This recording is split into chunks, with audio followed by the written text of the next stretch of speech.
Hi everyone, so in this video, I just want to go through basically some categories I stay away from and why.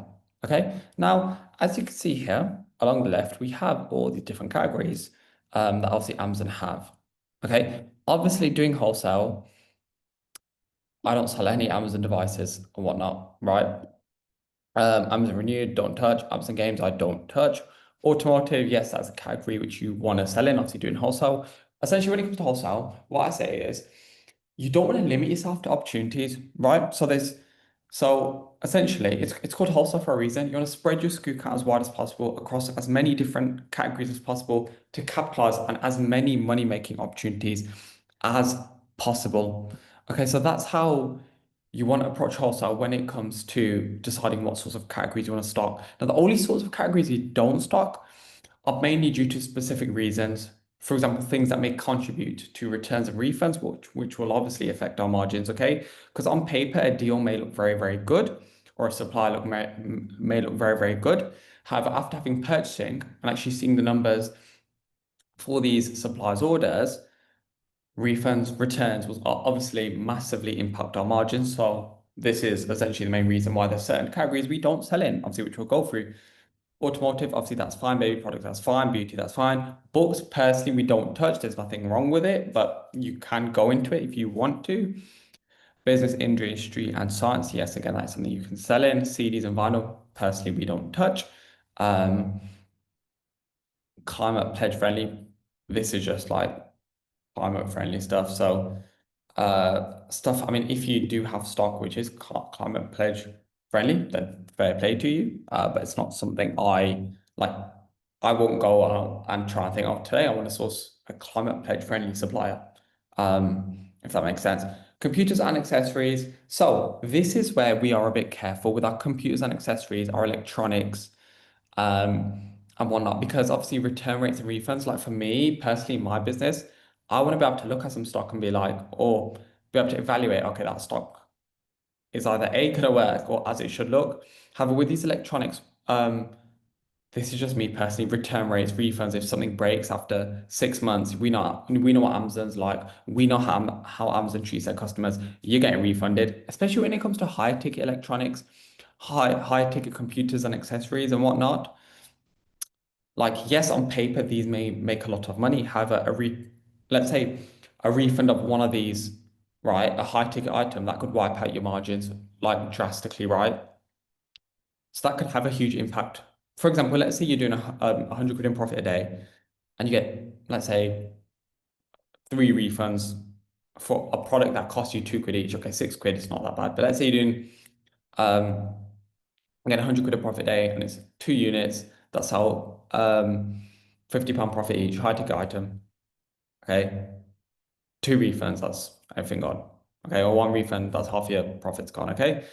So you're leaving yourself more open to issues. So it's less risk averse, if that makes sense. Again, fashion, something with DVD, Blu-ray, like all this DVD, Blu-ray, and the CDs and vinyl we stay away from as well. Again, for similar sorts of reasons, like if it's scratched, if it doesn't work, and whatnot. Fashion, again, is something we stay away from because something might be a small for someone, or someone may order us a piece of clothing that may not suit or may not fit how they wanted it to fit and then want to go in a refund again. That will affect your margins and bring your margins down, obviously, from these refunds and returns. And this will essentially create extra systems and processes within your business. For example, okay, I said a piece of clothing gets returned or refunded, we have to bring it back. And it's like, okay, can we resell it again? You do this for all returns and refunds, but this would just add extra on, if that makes sense. Like fashion, we stay away from, like I said, sizing, returns, refunds. People sometimes just order a bunch of things to see what they like or what fits the best and returns the rest. Again, that's going to cause you issues and problems. Gift cards, obviously, you can't do. How many products, obviously, you can't do. The rest is fine. Kindle store, obviously, we don't do. Large appliances, that's something we stay away from doing FBA. With these large appliances, FBA fees, we just won't make it viable, if I'm being honest. Music instruments on DJ, that's fine. Again, see, you got to be careful with some of the stuff in that category. Just depending on what it is. Is it something like, let's say, a set of strings? You'll be fine there. But if it's like something a bit more electronic, something that's something we just think about or double check on. PC and video, same. New finds, again, they're just new finds. Pet supplies is fine. Prime video, obviously no. Software, no, we don't touch. Sports now is fine. Okay, so the rest is fine. Now, this is not me saying avoid these categories. I'm just telling you what I do, my business does, and why. Okay. Obviously, all the reasons I've given you are very, very legitimate. And it's essentially to protect the margins in our business, right? Because I don't want to be going into a supplier saying, look, we can do this, this, and this, promising all these things to a supplier and projecting X amount of profits for my company, but then understanding A, these profits are not only inaccurate but unstable, because obviously the numbers that we make from these sets of products are heavily affected by returns and refunds, again, which we cannot forecast, especially with this high ticket stuff or this stuff which has higher return rates than normal stock. That's the first thing. So the profitability and longevity of our business, the profitability of our business will be affected by selling in certain categories for my business. And then also the second thing, the relationship with the supplier. I can say to the supplier, look, I want to stock this product, this product, this product, this product for the foreseeable.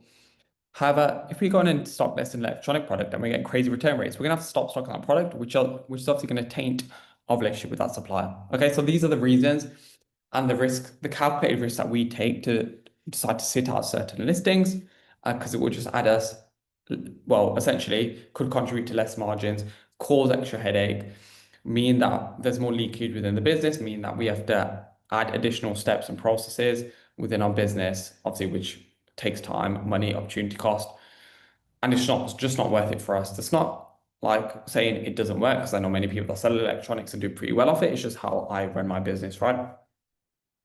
In an essential way that protects the business to some degree. So yeah, I hope everyone enjoyed the video. If you like the video, leave a like. If you want any help with wholesale, link in the description to see if you're a good fit for my wholesale program. Subscribe if you are new here. Any video suggestions, leave in the comments, and I'll catch you on the next one.